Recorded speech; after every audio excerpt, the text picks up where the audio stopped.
Γεια σας, εγώ είμαι ο Δημήτρης και τώρα θα σας δείξω την ΑΚ550 κυβικά με carbon fiber, χρυσές ζάντες. Πού είναι, κάτσε να τα δείχνουμε.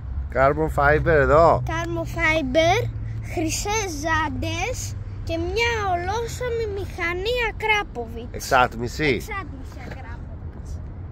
Από εδώ βλέπουμε το τιμόνι, από εδώ βλέπουμε το γυαλί και αυτό το γυαλί, από εδώ βλέπουμε το πίσω μέρος της που είναι πανέμορφο. Και τώρα θα σας δείξω. Και πού έχει αλλού carbon fiber, δεν έχει και μπροστά. Εδώ και εδώ σας δείχνω. Εδώ. Για να δούμε. Και η μούρη φαίνεται πολύ ωραία με τις χρυσές ζάντες. Και η μούρη carbon fiber όλη.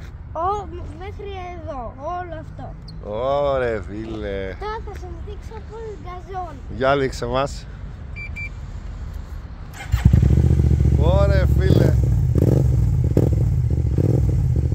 Για δώσε πιο δυνατά. Οπότε σας έδειξα και αυτό πώς κλείνει. Πάτα. Μπράβο. Έτσι. Και από εδώ βλέπουμε τα όλα πράγματα που έχει. Βλέπουμε εδώ ότι λέει 550 κυβικά. Βλέπουμε εδώ ότι λέει Premium ΑΚ